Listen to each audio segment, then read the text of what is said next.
You want that fit? Let me tell you. Let me tell you. Let me tell you. So that because and my husband is that part of our team that he has the business conversations. I'm the part of the team that you saw May 13th on the stage. So what I would ask you is, because you're talking in Tyler Perry language, I would ask you to let Monique talk to Madea. Because when you start talking in Tyler Perry language, brother, you talk like you don't get it. Right, nigga. Right. You gotta laugh at it because you know. Because you know. Because you know. See, let me tell you.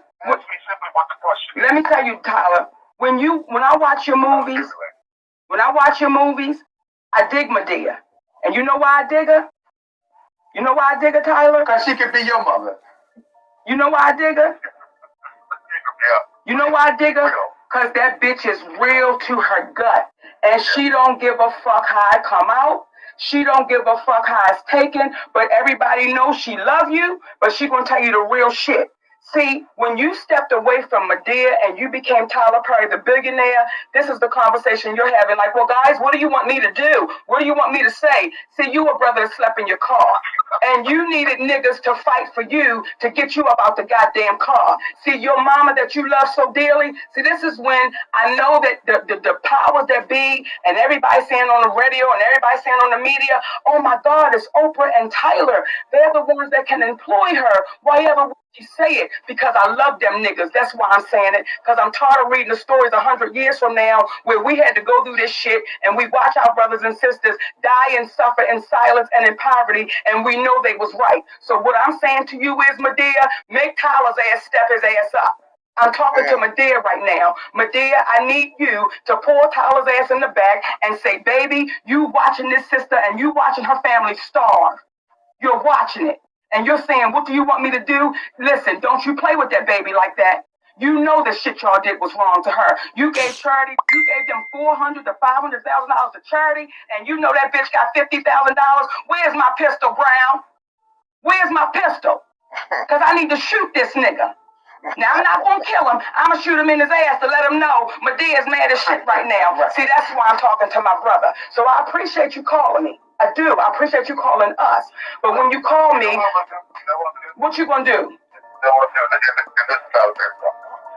to call and find out whatever money is coming in for the Precious, and I'm going to send it to you.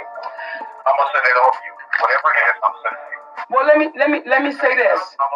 Let me say this, and I want to talk again. I'm going to write you a check on it, seriously, because, no, hear me, because this is the thing about this. And when we start talking about this one doing this and this one doing that, there's black people doing this, black people doing that, what we need to understand about that is this. Where we are right now and what we're trying to do, we got some opportunities that a lot of most people didn't have. So what I don't want you to feel one day, not one day, is that you were mistreated or that you were treated unfairly. Now, if that means that that's what I need to do, then you do that. You do that. You take that and take it from a place of love. Let me tell you where I'm going to take it from. I'm going to take it from it's business. And I'm going to take it from my brother saying, listen, yo, this is what y'all was supposed to get. No, here's the thing, brother. Well, I don't know what you were supposed to get. I don't know what you're supposed to get. I really don't. Here's what we're saying is, when you say, I don't know what it's supposed to be, but I'm going to send you the check, listen, not charity, brother. We don't, because see, what happens is, what's not going to take place on our watch is this. I wrote a check for something that came in, and it's one of those things where you're missing the point. And we believe enough in the universe to understand that, listen, when a person comes to you sincerely with understanding what it is that you're talking about, versus just saying, I'm going to find out what it is and I'm going to write a check. Now it's in the tabloids, you wrote us a check. Because, I know you flew Whitney Houston in on your private jet. You gave T.D. Jakes $1 million. And the whole is the way that this is being done, it's like, don't throw us no chump change. Because we had to go through a movie audit with Lee for monies that he didn't get, and they're saying that he did something with the money from the movie. Okay, these are the things that we had to deal with. So to speak about the dollars that you going, that's the thing that I have to deal with too, because I bought the movie to Lionsgate. Listen to what I'm saying though. But listen, Tyler. This is what I need you to hear me. Hold on. In life, you can't walk around mad at everybody because one person did something to you. You must be able to compartmentalize where your frustrations lie. So when you say that you had the things going on with the movie, and then you had it with Lee, and then Monique, you're lumping everyone together. And that's what people of color have a tendency of happening to them. They're all this way. See, if you just focus specifically on the interaction with Monique and yourself and it ain't never been anything but cordial, even in times of disagreement, because our thing is, we're not looking to, it's like we said on the podcast, who in the hell wrote the story about how David stepped to Goliath and said, y'all are Goliaths. We just the Davids. We're not in no position to be trying to start. We're not looking to try to start any beef. But at the end of the day, all I'm asking you in your private time, because it's not going to happen right now on the phone, all I ask you in your private time is, how would you want to be treated if you were in a situation where people or a person put out something false about you? Then someone said that they didn't have the same experience with you. They're glad that they had a great experience with. That's why I have trouble answering that question, because it starts as a question and it goes in another direction. So I was on to you for a minute. Let me stay with the question, because you make a good point. Let me stay with the question. The question is, what would you want someone to do for you who said things about you and or mentioned things about you, alluding to the difficulties that they had with you, all because you chose? I got an answer. How can you answer something and I'm not finished? Okay, well, let me answer part of the question, and then you give me the other part. How about that? Can you do me a favor? Can you, since you called up to have a real conversation, typically I know you used to directing, but what I need you to do is just hear me out man to man. And that is this.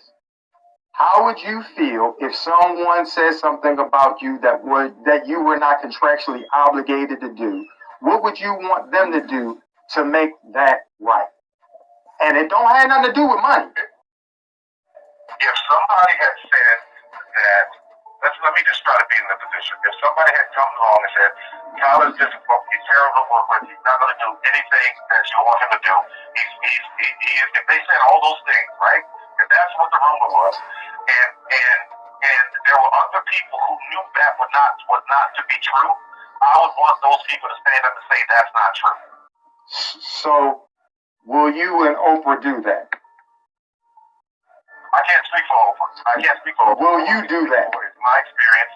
I certainly can. I've never worked with Monique. All I can speak for is my experience on pressure.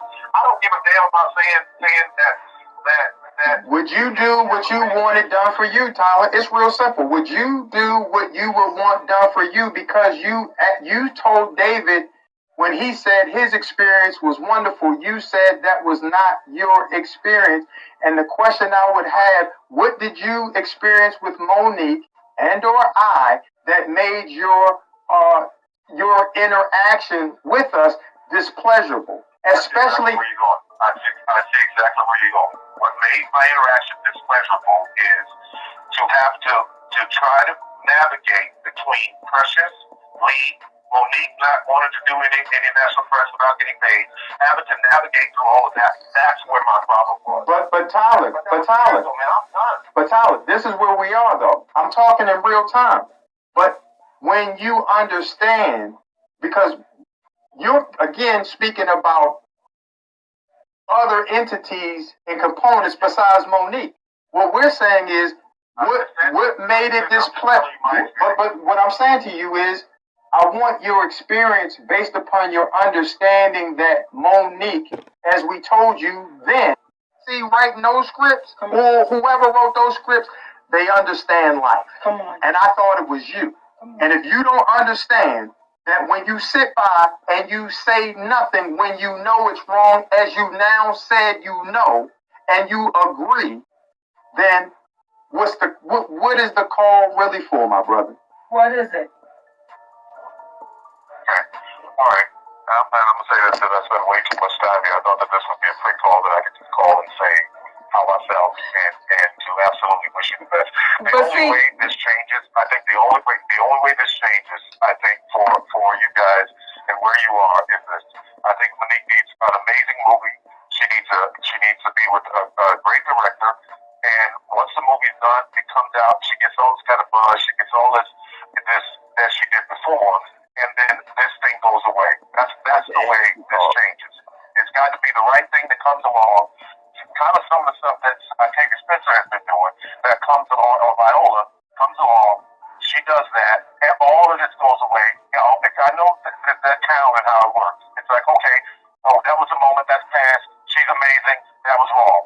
So what you're asking me to do right now, first of all, I'm not going to get into this right now because it's ugly and it's nasty and it came from a comedy skit. I don't want to be a part of it. What is ugly and nasty, Tyler, about saying? Because we're not talking about the comedy skit. You're obviously not hearing what I'm saying. That's where it's all coming from. No. Here's the thing. You said chump change earlier. You said you don't want any chump change. Does that mean you do not want the money for precious or what? But wait a minute, Tyler. Wait a minute, brother. Hold up. Because see, now what happens is the billionaire's starting to come out. Right. Now what's happening is when you call and say, I didn't mean for this to take this long, brother, you called us. And see, what that said was when we first got the call, I'm going to tell you some real stuff. My heart skipped a beat because I said, okay, we get ready to talk to a real cat because he reached out. But now the tone you're beginning to take is, I'm a billionaire and I ain't got time for this. And it ain't going the way I thought it should. Wait, hold up, brother. Hold up. Because see, you'll start over talking. I ain't got time for this. And let me say this. And when you say chump change, here's the thing, baby. See, the community is involved right now. You know it and I know it. And everybody out there know it. The community is involved. And they 1900, nigga. Big dog, no, I step on shit. Bear on.